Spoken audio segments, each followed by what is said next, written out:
Hi, in this video, I'll show you how to connect your Backblaze cloud storage with Callaba. This is a great way to move your recorded files to long-term storage and free up space for new recordings.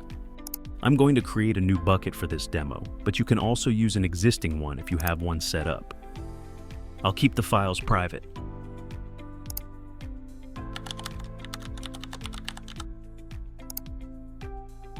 Here's my new bucket. Pretty great, right? Next, we'll need an application key. Head over to the Application Keys section and create a new key.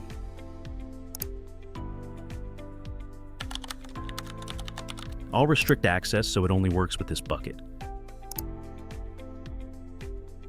Once you've done that, make sure to copy the key ID and application key somewhere safe. You'll only see them this one time, so don't skip this step. Now, let's switch over to Callaba. Go to the Storage section and click Add New. For the bucket URL, you'll need the endpoint address from Backblaze.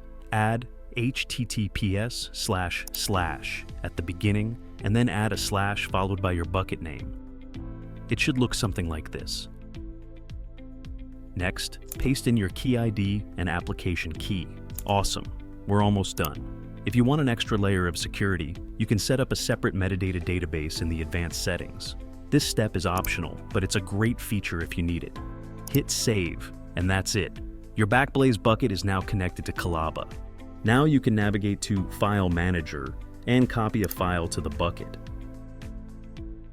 And that's it.